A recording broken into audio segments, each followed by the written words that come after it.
Et je vais maintenant démarrer le tout avec notre première séance et je vais céder la parole à Anna, notre modératrice. Merci, Delaine.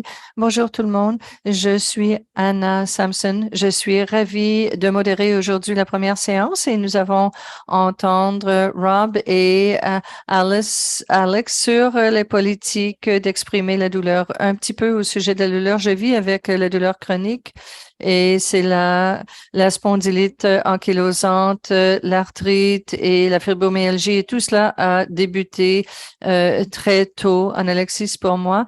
Je suis devenue une défendresse des gens vivant avec ces douleurs pour apporter une nouvelle perspective et une vue d'ensemble à la recherche. Avant de présenter cette séance et ces conférenciers, je vais parcourir des points de logistique d'ordre général. Peut-être que vous avez déjà entendu, mais je vous indulge votre patience. Si vous éprouvez une crise, un épisode pendant la conférence et vous avez besoin d'informations à savoir où vous tournez pour du soutien, il y aura le lieu des exposants ou des expositions dans la barre de menu.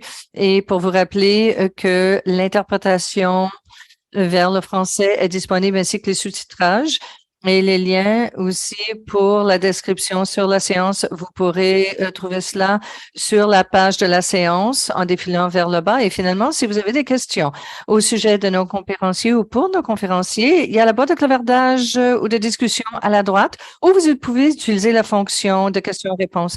Et maintenant, on va amorcer la séance d'aujourd'hui, c'est-à-dire la politique d'exprimer la santé. Je suis ravie de vous présenter Rob Bodice et Alex Haggard qui vont discuter leur connaissance au sujet de la douleur et leur expérience avec la douleur. Alors, je vais commencer avec vous, Rob. Rob Bodice est l'auteur et l'éditeur des livres sur la douleur, l'historique, l'expérience, a aussi publié des articles, des chapitres et à rédiger des documents sur dans psychologie aujourd'hui. Il est aussi un fellow principal de recherche au Centre d'excellence de l'histoire des expériences et à l'Université de Finlande et un fellow de la Royal Historical Society.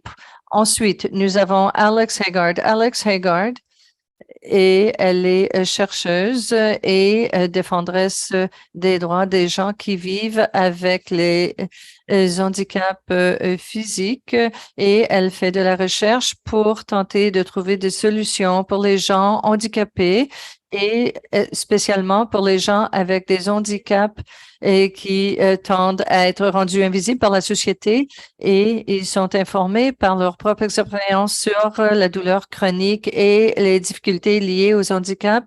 Ils co-président les réseaux de douleurs chroniques au sein des comités scientifiques et travaillent aussi à titre de conseiller dans le domaine de la santé numérique. Après avoir présenté ces deux conférenciers, je vais vous décrire la séance aujourd'hui. Rob et Alex vont discuter de l'expression de la douleur, comment elle est apprise, pratiquée et exécutée selon la dynamique des puissances lorsqu'on parle de douleur. Et tout cela qui remonte des moments historiques jusqu'à maintenant et aussi les processus qui produisent des expériences douloureuses et on voit le rapport entre la douleur physique et aussi la souffrance émotionnelle. Et maintenant, je vais céder la parole à Rob et Alex pour qu'ils puissent se présenter et qu'ils puissent entamer notre séance. Merci beaucoup, Anna. Et merci pour la présentation. J'aimerais ajouter par rapport à la présentation, c'est plutôt bonne soirée parce que je suis à 10 heures plus tard et il neige à l'extérieur et mon cœur et ma maison est à Montréal et je suis ravie de me joindre à vous, même si virtuel. Je vous dirais, bien que je travaille sur l'histoire de la douleur chronique depuis 20 ans et je le vis depuis 30 ans et, et du moins une partie de ce que je fais est reflétée par le biais de ma propre expérience et je tente de placer cela dans un certain récit et un certain endroit. Alors, merci. Oui, de façon semblable. Je vais ajouter le contexte que oui, de toute évidence, oui, je vis avec la douleur chronique. J'ai commencé à éprouver la douleur chronique et la première fois que je m'en rappelle, j'étais âgée de 4 ans et je n'ai pas reçu le diagnostic avant d'être âgée de 30 ans. Et de là, mon intérêt pour défendre, étudier ce que j'appelle des maladies invisibles, c'est-à-dire celles que le système des cliniques médicales vont identifier comme étant invisibles parce qu'ils ne peuvent pas identifier une cause précise de ce qui se passe et euh, par la suite, ils vont tenter de traiter cela comme étant psychologique ou non existante. Et je tente d'étudier comment cela a été construit, comment ça s'est produit. Une chose qui est très intéressante avec ces maladies invisibles ou qui ont été décrites comme étant invisibles, c'est que ça vient aussi de l'histoire de la défense des droits de des gens atteints des handicaps. Lorsque la médecine vous dit qu'il y a quelque chose qui ne va pas avec votre corps et votre esprit, selon mon expérience, on parle d'années et d'années pendant lesquelles on m'a dit que tout allait bien et que je m'imaginais le tout et peu importe que je n'avais rien, que j'allais très bien. Et selon moi, lorsqu'on parle de définition, de signification, il y a une différence essentielle dans cette différence et les conséquences matérielles sont très semblables, à savoir les gens avec des handicaps de toutes sortes et lorsqu'ils n'ont pas le soutien pour répondre à leurs besoins, mais à l'intérieur de soi, il y a un élément important et lorsqu'on nie la matérialité réelle et cela m'a poussé à déballer la signification ou toutes les significations, les définitions de la douleur. Et les études sur la douleur étaient concentrées sur la douleur aiguë, alors que dans notre cas, il faut aborder la douleur chronique à tous les volets de sa complexité. C'est très vrai, surtout pour nous, puisque nous connaissons cela depuis très, très longtemps. Et j'étais motivée en partie par ce que j'estimais était un cri de détresse de la part des archives qui n'avait été jamais validé pour ce que ça représentait et ce que c'était réellement. Et, et nous avons, je crois, professionnellement, dans toutes les disciplines, avions tendance à aussi prendre les gens de façon métaphorique, c'est-à-dire, oui, j'entends ce que vous dites, mais je vais vous traduire de façon à ce que je crois que ça représente. Il n'y a pas eu beaucoup de volonté euh, du, du, du point de vue historique pour prendre tout le monde selon leurs paroles et ce qu'ils disaient. Et si on ne fait pas ça, alors comment est-ce que nous pouvons comprendre en fait ou commencer à comprendre ces témoignages? Et qu'ils soient verbalisés ou démontrés ou manifestés de d'autres façons qui aient laissé une trace.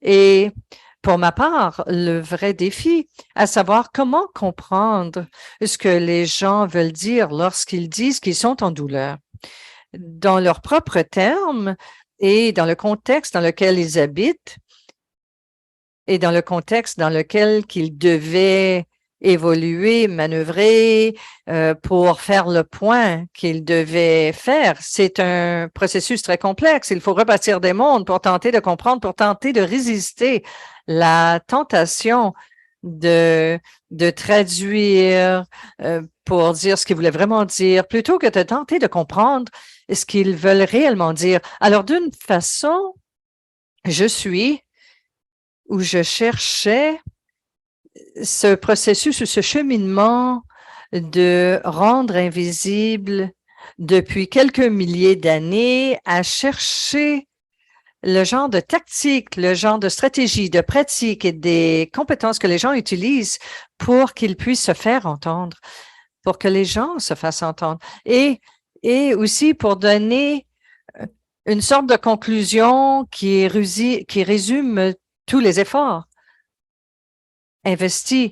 Je crois que mon observation principale est à l'effet que pour être entendu historiquement, cela était toujours un énorme privilège. D'être entendu, ça signifie qu'on sait quoi dire ou comment pratiquer la douleur d'une façon que ce sera validé, soit par les autorités médicales, soit par les autorités religieuses ou d'autres autorités magiques, peu importe où vous vous retrouvez.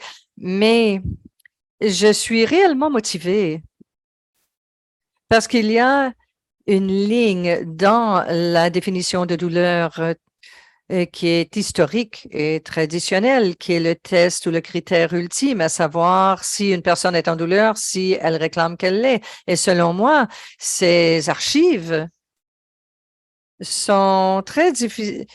C'est très difficile de dire qu'on est en douleur et de se faire entendre. Alors, il manque tellement de choses pour rendre la douleur un article de privilège.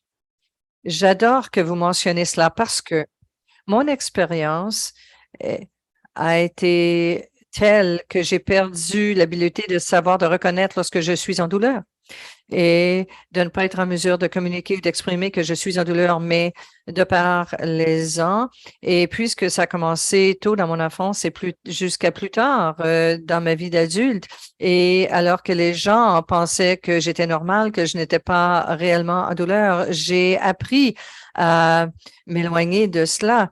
Et dernièrement, je me suis fracturé le poignet, j'utilisais un fauteuil roulant et je n'ai pas réalisé que oui, mon poignet était endolori, mais pas fracturé. Et ça m'a pris du temps avant de reconnaître ma douleur comme étant une réelle douleur.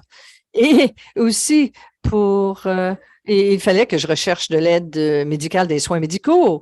Et vers la mi-vingtaine, alors qu'on m'a diagnostiqué avec mon trouble et qui est très stigmatisé par les cliniques, du moins, en fait, c'est comme si quelqu'un s'endort de façon spontanée et aussi, oui, ça mène à des enjeux de mode de vie et on peut voir très facilement que ça peut être mal interprété. Mais alors que ça se produisait, je transigeais et je gérais beaucoup d'autres symptômes. Je tentais d'obtenir des réponses à cet effet, à savoir si ça pouvait être sous-jacent à mon trouble du sommeil et ça cause de l'hypermobilité des articulations et plein d'autres dans les autres tissus du corps humain. Et je me suis dit, non, ce n'est pas possible, ça n'a rien à voir avec la douleur chronique. Et ensuite, quelques mois plus tard, j'étais assise sur le canapé, j'écoutais un film avec mon ami Spike à l'époque et je me déplaçais et ensuite, ça m'a frappé soudainement. J'ai dit, ce n'est peut-être pas normal qu'on ne puisse pas être assise pendant plus de 10 minutes sans bouger et sans avoir à se déplacer parce que ça fait mal. Et ensuite, j'ai constaté davantage que, en fait, tout cela, ce n'est absolument pas normal et j'ai reconnu que oui, je souffrais de douleurs chroniques continuellement. C'était très difficile de trouver lorsque, oui, on va se présenter pour un enjeu et on décrit la douleur et ensuite on nous demande de la décrire sur une échelle de 1 à 10 et je ne sais plus. Pour moi, un 3 sur 10, je vais dire que je suis à 3 sur 10 et ensuite je vais recevoir un médicament qui va aider une partie de ma douleur. Et là, je vais me dire, oh non, ce n'était pas un 3, c'était un 4. Mais j'ai bien apprécié ce que vous avez dit, un cri des archives, parce que pour ma part, lorsque j'effectue mes recherches et pour laquelle je n'ai pas suffisamment de temps. Et lorsque je suis avec un chercheur non affilié et je dois compter sur des textes en médecine qui sont secondaires. Et oui, c'est que c'est relié à ce que nous pensons, ce que nous croyons savoir au sujet de la douleur et c'est souvent défini même pas par les gens malades, mais aussi par des personnes en position d'autorité et des médecins. Il faut lire entre les lignes pour trouver la douleur et ces maladies qui sont rendues invisibles. Oui, et il y a tellement de choses que j'aimerais explorer dans tout ce que vous avez dit, mais on va manquer de temps. Et ce que vous avez mentionné au sujet de fracturer votre poignet sans le savoir et ne pas être en mesure de dire à quel point vous êtes en douleur ou comment l'évaluer. Et c'est au cœur de ce que je voulais soulever dans ce livre pour ce qui est du rapport entre ce qu'on sait et en quoi comporte l'expérience comme telle. Parce que dans une certaine mesure, comment votre expérience avec la douleur chronique est représentée par rapport à une personne générique, par exemple? Les expériences sont sélectionnées selon ou souvent euh, en fait, liquéfier pour comprendre les connaissances sur la douleur. Quelqu'un doit vous donner ce scénario. Quelqu'un doit vous donner les termes sur la douleur pour que vous sachiez comment et ce que vous ressentez. Et votre expérience au niveau de la douleur est une expérience continue, à savoir comment on peut évaluer telle autorité X, Y, Z vous dit ce que vous devez ressentir.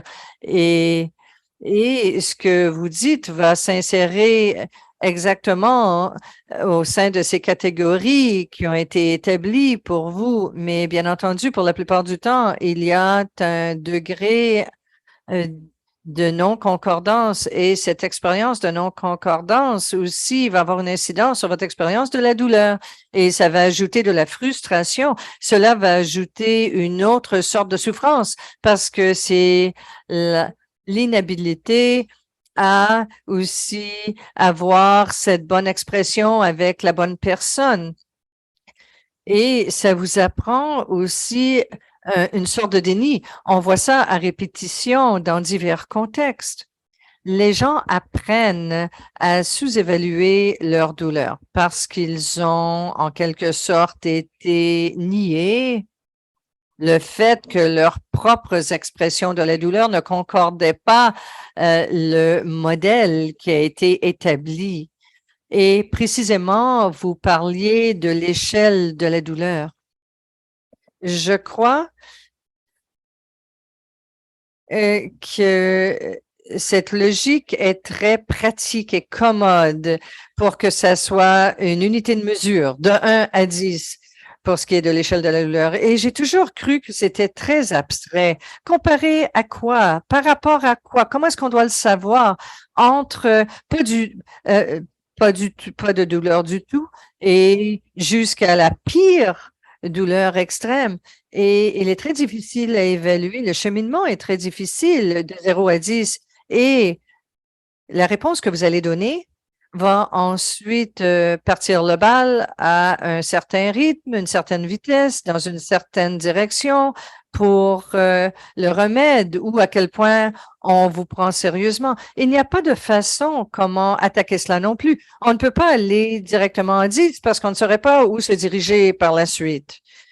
Et cela implique la mémoire du patient. Ah, qu'est-ce que j'ai dit la dernière fois? Et ainsi de suite. Alors, pour ma part,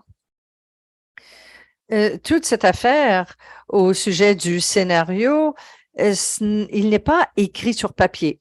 Personne ne vous le donne. Personne ne vous le dit. En fait, les autorités médicales, et à travers le temps et l'histoire, étaient en position de nier qu'elle existe et par contre, vous devez le connaître et bien le lire. Et si vous pouvez le faire, peut-être que vous pouvez améliorer cela pour ce qui est du traitement que vous recevez. Et sinon, eh bien, vous êtes écarté.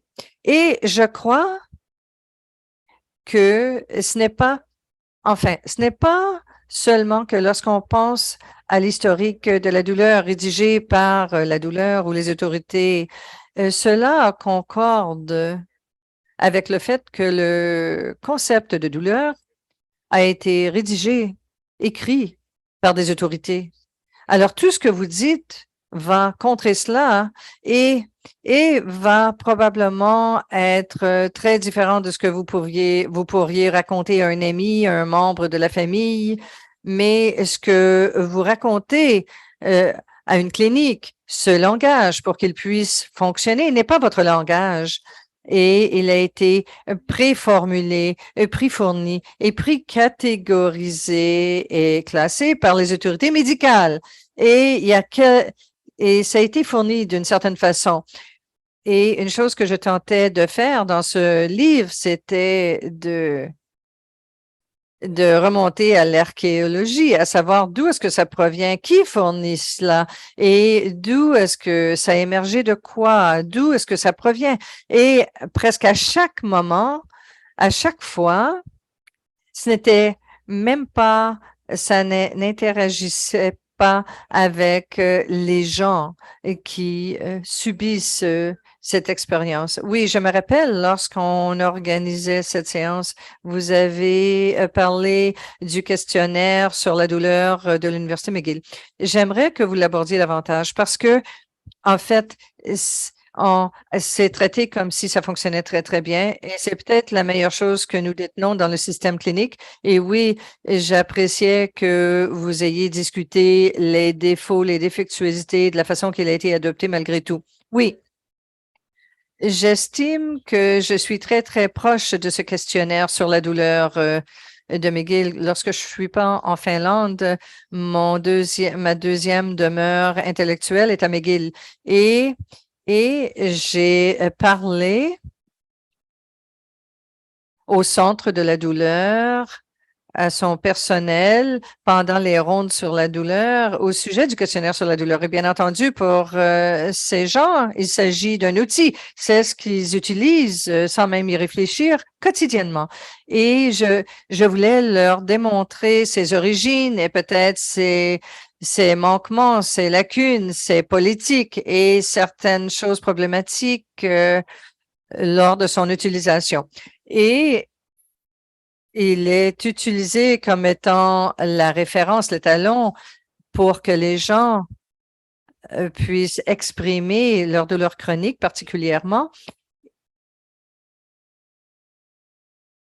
supposément comme étant quelque chose de subjectif et en termes affectifs, sensoriels, pour indiquer certaines parties du corps. Et ça semble couvrir toutes les parties, tous les fondements. Dans chacune des catégories sur le questionnaire de la douleur McGill, il y a beaucoup de choix dans lesquels peut s'insérer la douleur. Et je me demande d'où proviennent toutes ces catégories, qui établit les limites et les seuils, à savoir à quoi peut ressembler la douleur et comment elle est décrite, parce que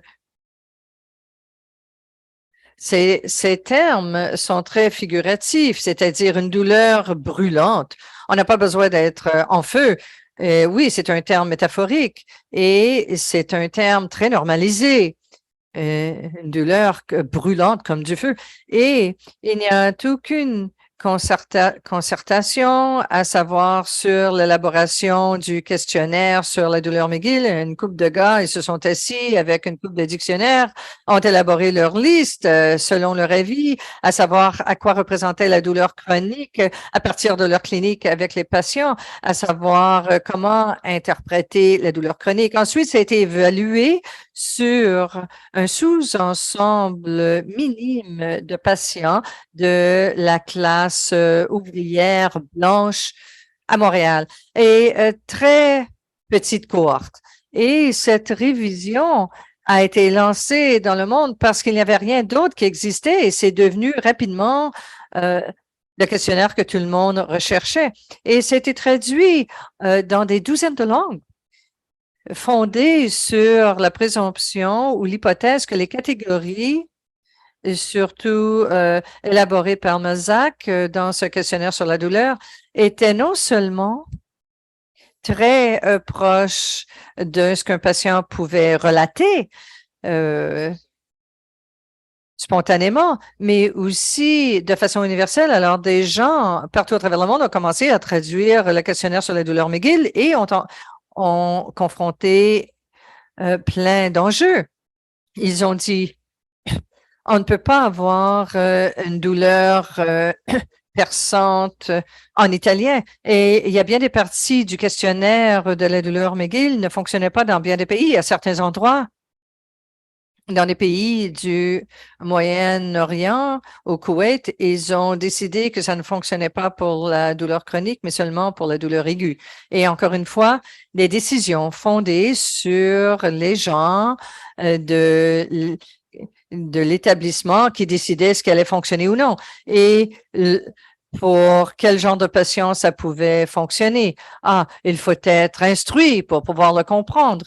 Les politiques liées au questionnaire sur la douleur McGill ont été menées à la surface suite à la traduction par bien des gens et bien des pays. Et presque partout, il est considéré comme étant un des outils recherchés, surtout dans le domaine de la douleur chronique. Et lorsque on demande de le remplir et d'exprimer votre douleur, il faut comprendre qu'on nous demande d'exprimer notre douleur selon le langage de quelqu'un d'autre et selon le langage qui a été établi au milieu du 20e siècle, fondé sur une expérience médicale avec un petit nombre, relativement un petit nombre de personnes. Et ça va aider les gens, mais ça va aussi écarter certaines personnes et ça va aussi écarter certaines personnes en douleur. Oui, il y a quelque chose de métaphorique avec le langage sur la douleur. Selon mon expérience en collectivité avec les gens vivant avec la douleur chronique, ça devrait être moins métaphorique et plus analytique et plutôt que fondé sur cette idée que nous détenons au sujet de la douleur chronique. Mais il était très intéressant pour moi parce que selon mon utilisation personnelle de ce langage analytique, lorsque je répartis ces analogies, souvent, ce ne sont pas des métaphores, ce sont des transpositions littéraires et littérales et, en fait, la douleur qui touche la douleur musculaire ou autre, je vais dire, on dirait que j'ai un petit caillou dans ma chaussure entre mes os et lorsqu'on pense au mécanisme réel de ce qui se passe, c'est vraiment oui, c'est quelque chose comme un caillou qui frotte contre les os, les tendons, et oui, c'est difficile à rendre cette douleur, cet effet de ce caillou dans la chaussure. Et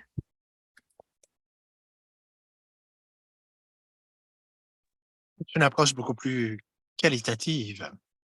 Alors, les patients peuvent utiliser une langue beaucoup plus figurative, mais en tout cas, on peut déballer davantage et structurer plusieurs des mécanismes linguistiques relativement à ce que l'on sait être d'autres types de douleurs, plutôt que simplement essayer d'utiliser un cadre prédéterminé. Et à plusieurs égards, cela nous dit qu'on a plus besoin de formation dans le travail diagnostique, parce que le travail que l'on fait ou qu'on devrait faire, c'est un processus sur les éléments qualitatifs, entre autres pour la recherche. Mais oui, ça revient à cette notion dont j'ai parlé. Considérer que ce que les gens disent littéralement, c'est vrai. Et les études sur la douleur impliquent des champs d'études multidisciplinaires.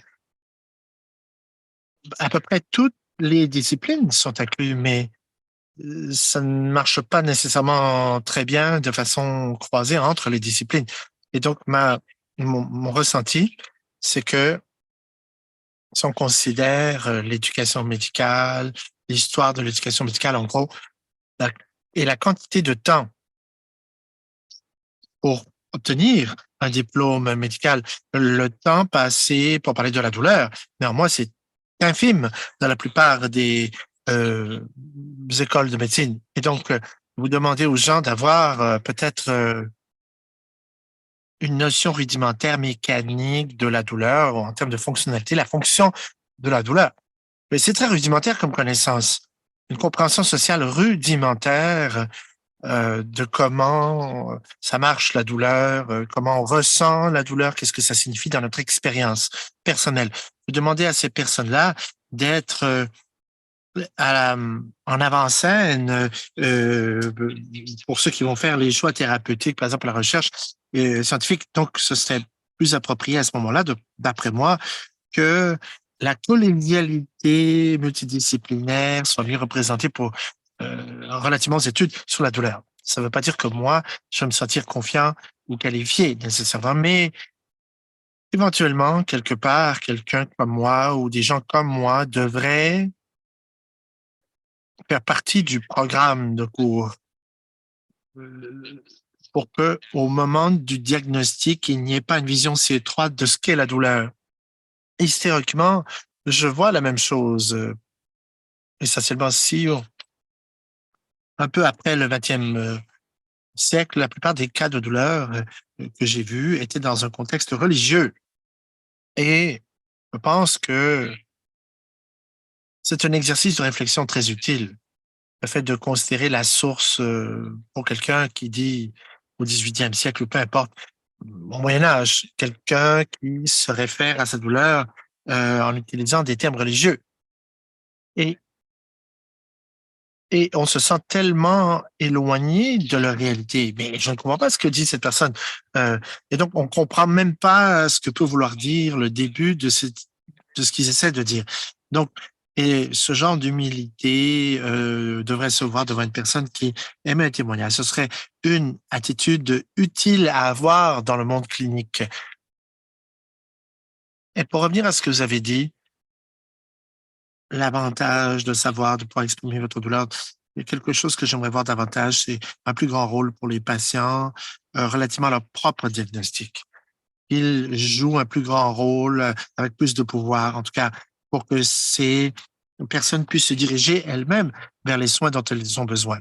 Même connaître votre expérience, c'est défini beaucoup par les pouvoirs systémiques qui euh, nous disent ce qui est valide ou pas, ce que quelque chose veut dire ou pas. Et donc, cela représente un frein substantiel. C'est pas quelque chose qui se fait directement. On n'offre pas aux patients la possibilité d'avoir un contrôle sur leur expérience. Oui, effectivement, c'est pas linéaire. Ce qui me motive, c'est quoi? C'est ceci. En fait, d'abord, ce dont on a besoin, c'est d'un coffre à outils. Et donc, lorsque j'ai écrit ce livre, mais également pour d'autres de mes écrits, les historiens en général ne sont pas à l'aise à parler au présent. Moi, je ne suis pas à l'aise quant à pouvoir anticiper l'avenir à partir d'ici maintenant. Mais ce que je peux faire, et ce que beaucoup d'autres personnes font, c'est offrir, si vous le souhaitez, un livre ouvert en quelque sorte, relativement à nos méthodes de compréhension de ce que les gens disent. Que disent les gens? Et nos méthodes de comprendre les dynamiques politiques d'une rencontre médicale. Dans l'histoire de la médecine, ça c'est énorme. La plupart des historiens en médecine ne parlent pas au public en général. Ils ne parlent même pas à un groupe ciblé de personnes qui ont connu une expérience dans leur chair de la douleur et qui voudraient se représenter eux-mêmes, représenter leurs intérêts dans l'arène de la médecine. Donc, on parle à des experts et donc, il y a un problème quant à savoir comment on communique ce que l'on fait. Mon but, c'est que si je peux vous montrer comment ça marche, si je peux vous montrer que la question comment vous vous sentez ou dites-moi le score que vous atteignez au niveau de la douleur. C'est politique, c'est pas neutre. Si je peux vous montrer à remettre en question ces éléments politiques et à vous rendre apte à retrouver votre pouvoir, chemin faisant, je ne suis pas en train de déterminer ce qui se passe alors, mais je pense qu'ainsi, je peux donner des outils aux gens afin qu'ils puissent mieux manœuvrer dans un système quel qu'il soit. Je ne peux le faire moi-même, tout seul, évidemment. Mais si les gens qui font des études sur la douleur s'adressent à un auditoire différent, eh bien, il y a alors beaucoup de potentiel et cela demeure très nébuleux, très peu clair, mais je pense que on commence à la base réellement parce qu'il y a énormément d'améliorations qui doivent être apportées, surtout lorsqu'on pense à la douleur chronique, ce qui est distinct. on parle d'un problème moderne, une dernière difficulté, surtout lorsque ça peut être vécu de façon meilleure, lorsqu'on peut composer avec cette réalité de meilleure façon. Je pense que c'est intéressant également de comparer la difficulté de créer des changements dans le système. Vous savez, comme le questionnaire sur la douleur médicale, hein, on le fait pas vraiment euh, avec facilité. Et quels sont les facteurs dynamiques qui expliquent pourquoi c'est plus facile que ces choses-là soient considérées lorsqu'elles surgissent du système plutôt que d'influencer les choses à partir d'un point de vue d'un outsider, par exemple, de l'extérieur? Eh bien, je comparais le tout à un historien qui essaierait de se faire entendre par l'establishment de la médecine. La première chose, la première barrière, le premier obstacle, c'est qu'on va poser la question, mais de quelle autorité vous permettez-vous de parler? Et donc, comparativement à mon expertise, quelle est la vôtre? Et je pense que la puissance qui ressort de l'expertise, de l'éducation, ce qui repose sur les institutions, le financement, sur une certaine logique pharmaceutique également. Ça dépend beaucoup de ça aussi. C'est très difficile de circonscrire ces barrières. Je trouve ça difficile.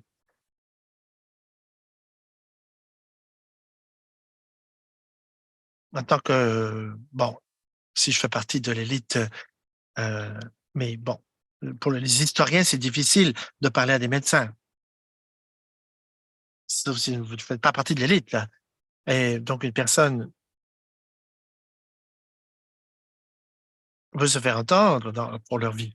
Alors, vous avez une idée, par exemple, mais comment pouvez-vous euh, dire ce que vous dites? De quel droit? Et je parle un peu de ça à la fin du livre. Comment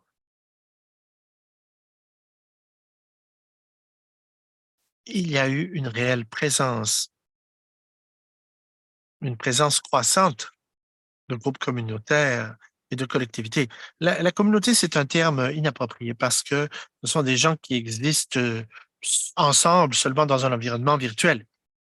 Mais pour des questions uniques, par exemple, l'endométriose, la fibromyalgie, etc., peu importe, il y a un groupe pour chaque personne. Mais je pense qu'ils réussissent à faire quelque chose de bon.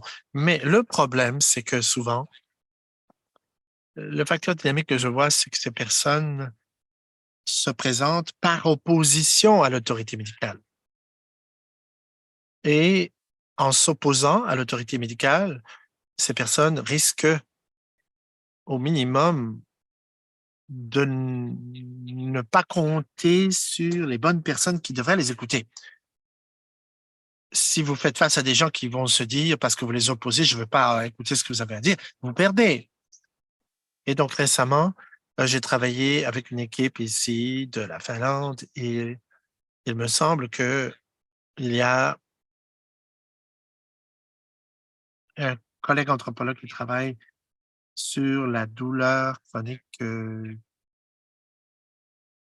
pour les pédiatriciens. Donc, il y a des groupes de défenseurs de droits, les parents qui sont très dynamiques, ils connaissent très bien les questions et les politiques liées aux expériences vécues, mais ils se présentent comme étant contre les cliniques de douleur, au point où les cliniques de douleur ne veulent pas même plus parler de ce type de maladie chronique ou de douleur chronique comme une douleur chronique, parce que cette approche est confrontationnelle. Et donc, on essaie de changer l'approche. Donc, rien de productif ne surgit de ce processus. Vous voyez les dimensions politiques beaucoup trop clairement. Et donc, d'une certaine façon, vous devez jeter des ponts, même si c'est politique, ou plutôt que de brûler les ponts. Je ne dis pas que c'est facile.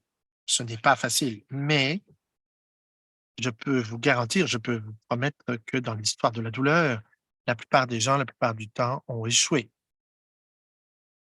Mais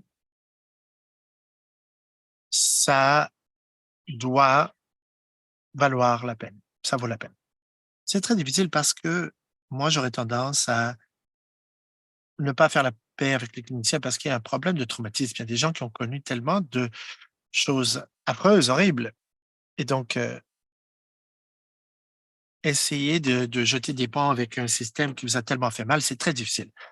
Et je reconnais également que ces dernières années, bon, je me suis impliqué dans un travail, conceptuel, dans le champ conceptuel, relativement au plaidoyer que nous faisons pour défendre nos intérêts. Ça marche juste seulement si vous avez déjà un certain pouvoir et on nous donne très peu de pouvoir, hein, souvent on n'a pas du tout de pouvoir et donc lorsque vous n'avez pas de pouvoir, ça réussit très peu par rapport à vos besoins. Donc je ne parle pas de faire des compromis nécessairement, mais ça prend une façon d'abord de créer assez de paix pour, créer une subversion dans les systèmes et pour ça, il faut partir du système. C'est un peu différent du stéréotype, qui veut que vous travaillez dans le système. Ça ne veut pas dire qu'on fasse de petits changements peu à peu, mais l'idée, c'est d'être inclus dans un système pour pouvoir avoir assez d'influence et de pouvoir dans ce système.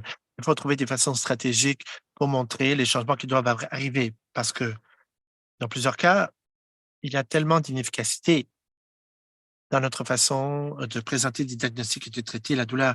Même si j'aimerais l'appeler un argument économique, il y aura des avantages économiques si on fait un meilleur travail pour mieux diagnostiquer et traiter la douleur. On pourrait le recadrer comme ça.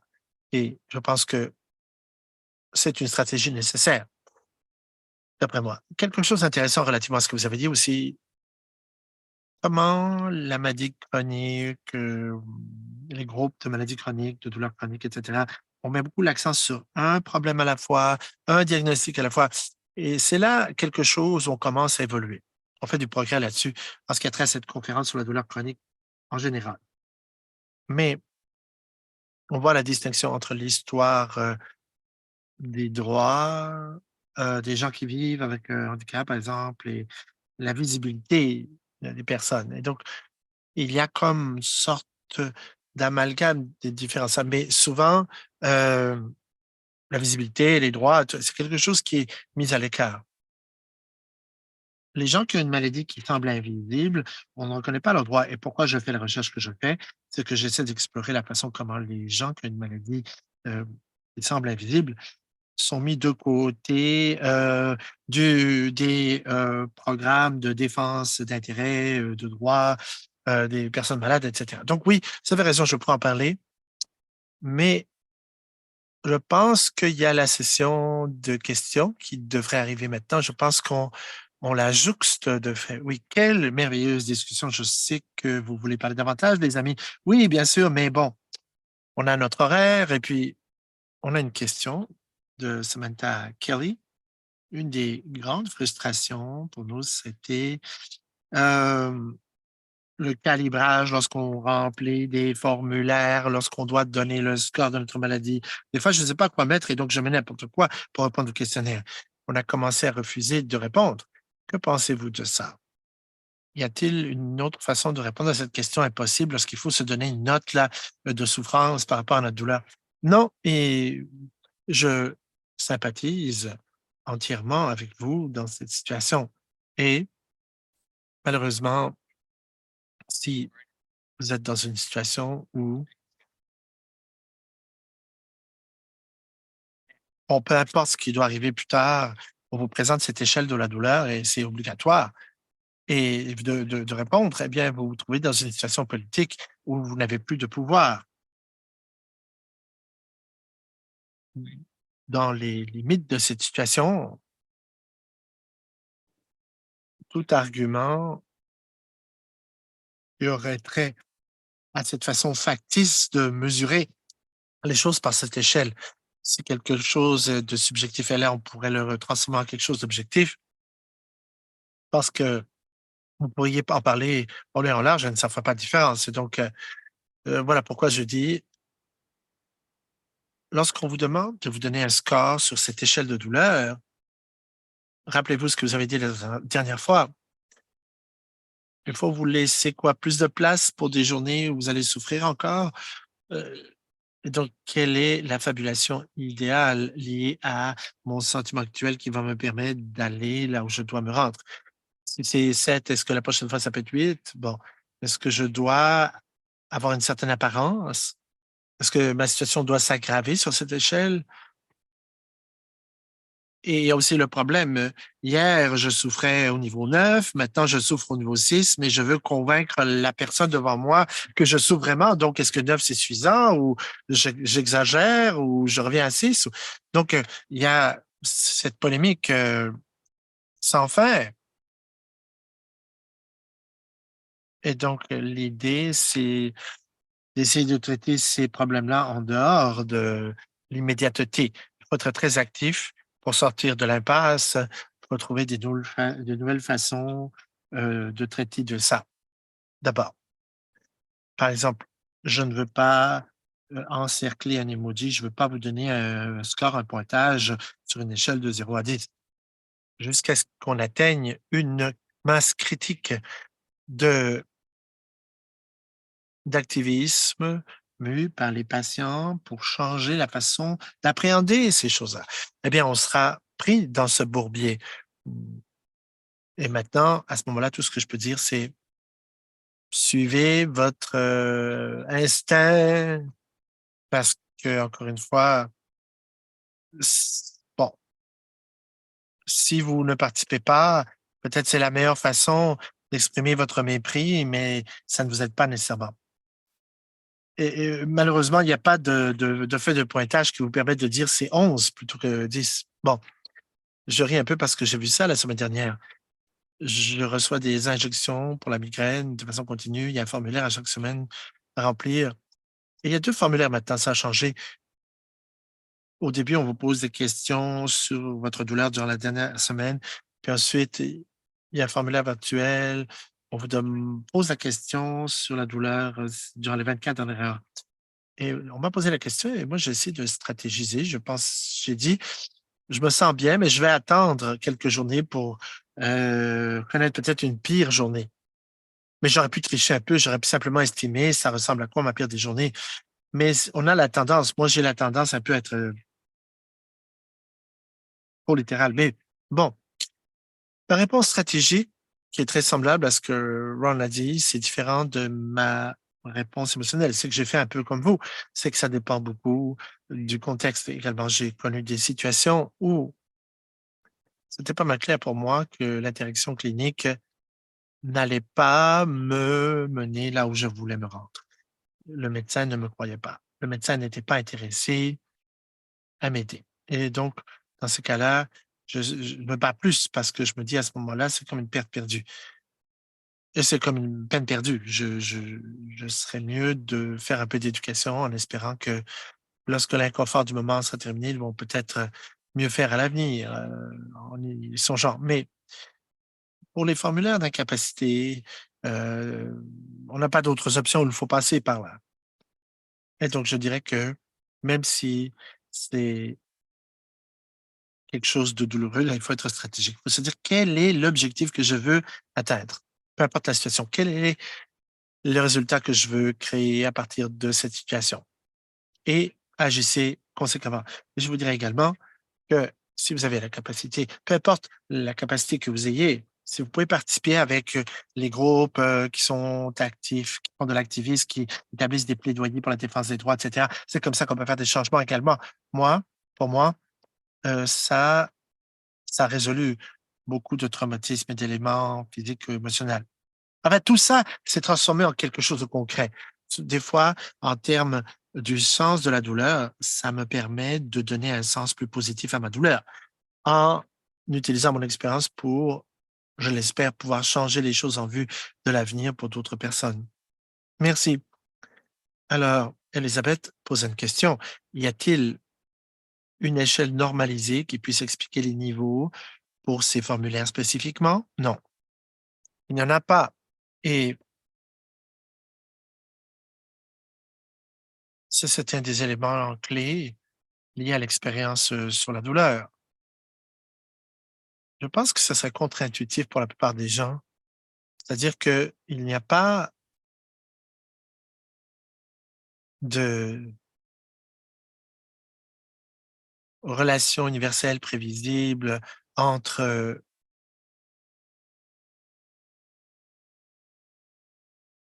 un dommage sensoriel, disons, ou disons un événement émotionnel, et le degré de douleur que vous ressentez.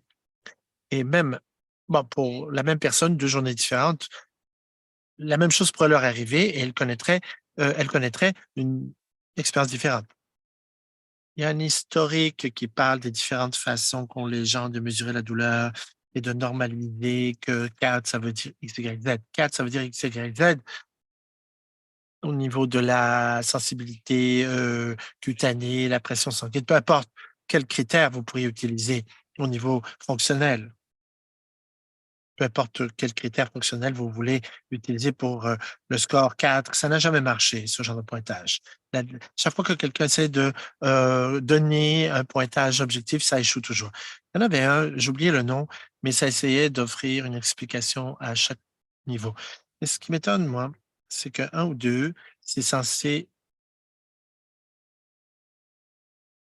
être une piqûre d'abeille. Mais si vous êtes allergique à une piqûre d'abeille et j'ai vu ça dans un environnement clinique. Et j'avais des problèmes, inflammatoires au niveau des articulations, donc je me suis dit: «Je vais en parler à un rhumatologue». Mais qu'est-ce qui se passe lorsqu'il y a une piqûre, d'une abeille, par exemple, au niveau de l'articulation ou un insecte plutôt? Il y a, une réaction allergique. Si c'est un moustique, c'est différent, pour moi que pour d'autres personnes, évidemment. Et donc il y a des personnes pour qui c'est différent de se faire piquer par un moustique, il y a une réaction allergique. Bon, c'est pas parfait, donc ça dépend aussi de la mesure dans laquelle vous avez appris à vous dissocier de votre douleur. Mais dans quelle mesure est-ce que ça a un impact sur votre fonctionnement quotidien? Donc, mais c'est ma seule façon, c'est la seule façon qui marche, que j'ai trouvée. Des fois, j'ai appris beaucoup à bien me dissocier de ma douleur, donc je rajoute toujours un score de 1 ou 2 parce que j'ai appris au fil du temps à bien gérer ma douleur. Merci beaucoup. Je pense qu'on n'a plus le temps pour, d'autres questions, mais si on n'a pas répondu à certaines questions, eh bien, quelle qu'elle soit, la discussion va se poursuivre dans le clavardoir. Ne vous en faites pas, vos questions vont être répondues. Merci beaucoup, Rob et Alex. Merci beaucoup de nous avoir invités. Waouh, quelle belle conversation merveilleuse, j'ai beaucoup apprécié. J'espère que vous avez tous appris, comme j'ai appris moi-même.